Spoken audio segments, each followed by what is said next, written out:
Hey everybody, we're doing things a little bit different this week. Even on YouTube, you can tell it's just an audio version. Unfortunately, I am not feeling super great, so I'm a visual mess. And believe me, I'm saving you from the horrors of my face. um, but I Your wanted. face isn't horrible. So hopefully this will just be this week. I'll give you some pretty visuals over on youtube.com/doingokay. But let us get into this audio podcast. As always, I am Daniel Prime. Hallowed be his name. And today I'm joined by my one crew warrior, Olga. Hey, everybody. Today we're discussing, or I should say, giving our instant reactions. Oh my god. Wow. To season 6, episode 9, entitled What We Do in the Shadows. I really wanted to say that, and it psyched me out. What you take with you. Yes. All right. So a lot of things happened this episode. What did you think of it? I really liked this episode. Okay, done. Out. Bye, everybody. See you for our full podcast later.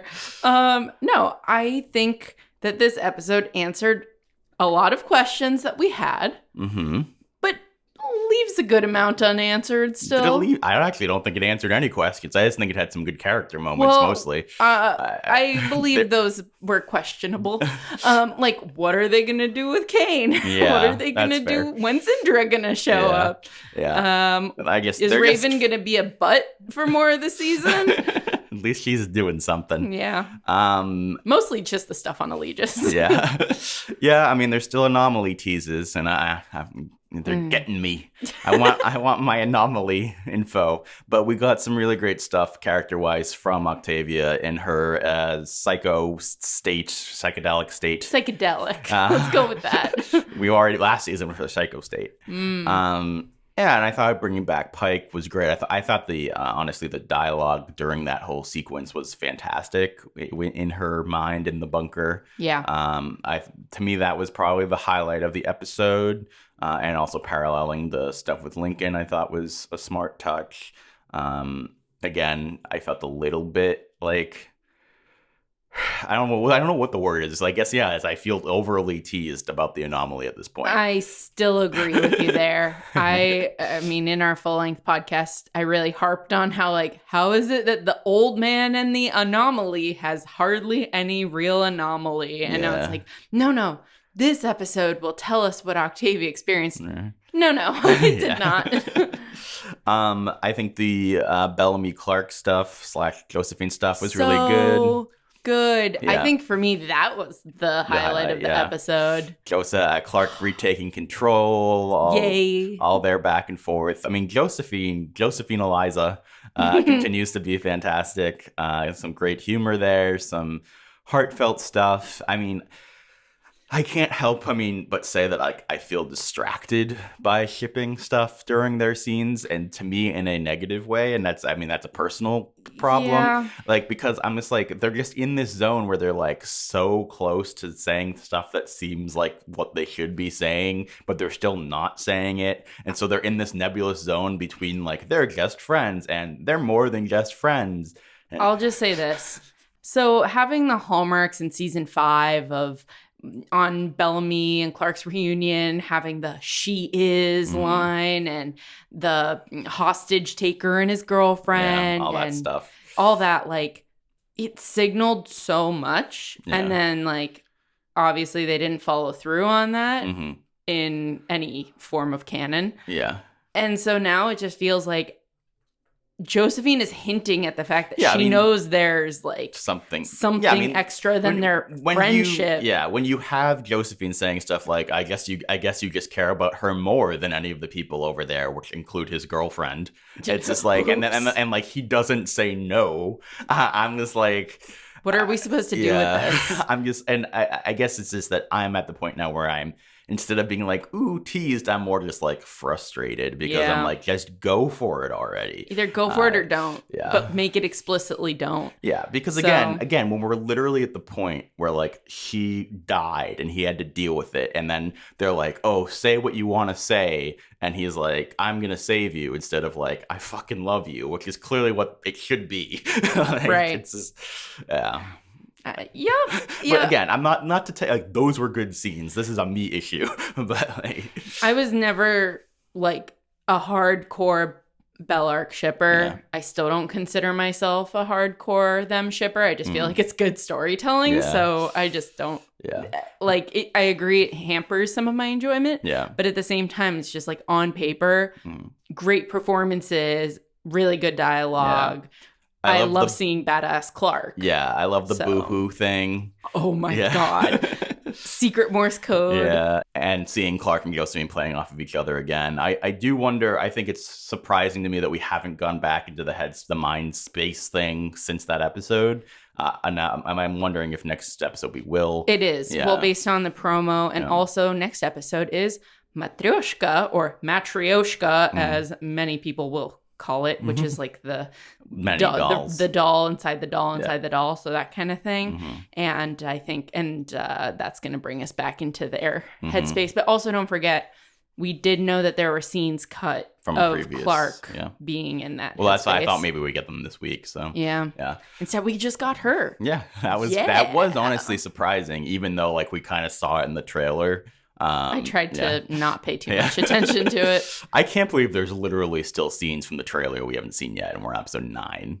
Like, the fact that there's still that Maddie scene coming, which is totally Kane's fault. We keep talking about it. Okay, let's get... Shall we, Dan? Shall we get to your hatred of Marcus Kane? Look, there was good stuff here.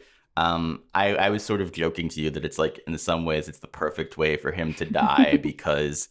It's frustrating to me the same way the character has been frustrating to me for a few seasons now. You specifically called him a hypocrite. Yes, it's a hypocrite and also a sanctimonious weakling. Like, shit, Dan! Holy crap! Basically, both last year when he refused to take the meat and he couldn't stomach that tough thing, him doing the quote-unquote heroic thing was honestly, in my opinion, the weak move that then forced Octavia to have to do something awful because he couldn't handle having to do something difficult. And he's just like, I'm taking the moral high ground. And the same thing here where it's like, I feel like the show and Kane are trying to act like he's a martyr by doing this, when in reality, the real heroic thing would be to stick around to honor the life that was given to you and that was given up for you, and also to go forward and use your knowledge to try to help the nulls and all that stuff.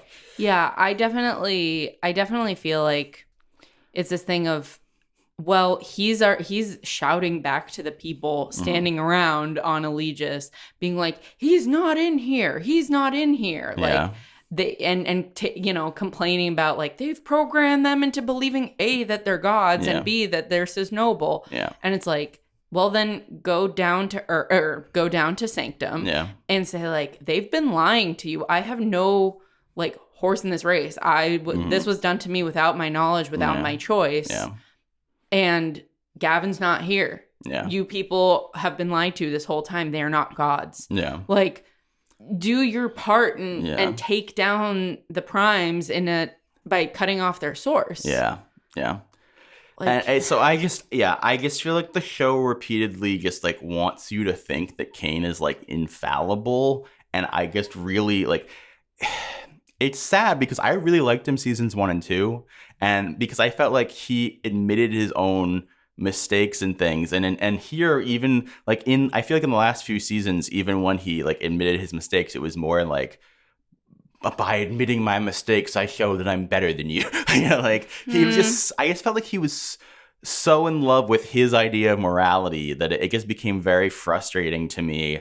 And I don't know. I really want to say I liked the scene. I'm glad Henry and Cusick came back. It was a beautiful scene. Like that scene on its own is great. It's just like in the greater context of like, why is this happening? Yeah. Like, why isn't that serum just like there alone in the airlock? Yeah. I mean, I loved Indra doing the like prayer. Oh, I love Indra so coming back in general. I thought her scene actually, with her point of view about the Sanctum stuff, was very fascinating, and I really liked that. So here's the other problem I have, so to speak. Why did she change her mind? Because I feel like Kane's convinced her in that scene Right. that it was that they needed to not just do the same thing and that they needed to break the wheel. I get, I guess that you're right there, but her whole thing to Raven was like, and we need the help down there. It's like, they're holding Simone hostage. I mean, that's not going to get you much help, but you do have leverage for your hostage. Yeah. And it's hostages. It's like I noted about, it's like, okay, so you got rid of the Nightblood. So now what are they going to do? They're going to drill into Maddie. Like, because that's the only source that they have. Like, well, they still need the knowledge of how to make more Nightblood out of an existing Nightblood. Well, that was just a transfusion, though, wasn't it? It was a bone marrow transplant. But then why haven't they been doing that already to their... Oh, yeah, to their own people? Yeah. Okay, maybe... I think at the very least, there's something more complicated going on, and there's going to be a reason why it starts happening. Yeah. I don't know what it is. All right. Well, I'm not feeling great. So is there any last major thing you feel like we need to hit on? I like the fact that the children of Gabriel live in a freaky cave, because I was wondering about that. See, there were questions answered in this show. Okay. Be more positive about this episode. No, to be clear, I liked the episode aside from the ending of Kane. I even liked the scene of the ending. Like, I didn't think it was a big question answer episode. I thought it was just a enjoyable character-based episode. Okay. Yeah. All right. The character work was good. And for the record, just because I feel like we didn't actually talk about Octavia. Yeah. Yay, Blood Rain is dead. Woo! I'm excited to see what they do with her going forward. I'm glad that, like, it's seemingly she and Bellamy will reconnect. And it is interesting that like, basically she did, like, exactly what Bellamy wanted from her when he left her in the woods. Whoops. So it's like, Bellamy vindicated, I guess. I was never that upset with him for doing it. Me neither, but other people were. See, he was right to abandon his sister. In deadly woods that no one can survive. With hostiles that turned out to be good-ish. I think only Gabriel can give with that. With one hostel who was less hostile. Also, and drugged her. Also, Jade was almost competent this episode. God. Almost. Not in the face of Clarke. No one's competent except Clarke. I mean, to be fair, I suppose I'll give Jade just being competent this episode, because why would she think that her own charge? Like, she thought that Josephine was in charge of Clarke's body, so why would she think that she would attack her? Yeah, but still, she has no, like, combat awareness at all. Yep, not against a rock. Yep. On that note. All right, guys. Thanks for listening and semi-watching. We're going to have our longer podcast this coming Sunday. Those usually go up around Sunday, around 7 p.m. Eastern Standard Time. If you want to be included in feedback for that, please leave comments in the YouTube comment down below thing. Or you can go to the100podcast.com. There's a contact us form there. Or you can email us at the100pod@gmail.com. Tweet at us at the100podcast. And thanks, guys, for listening. Anything else? May we meet again. May we meet again.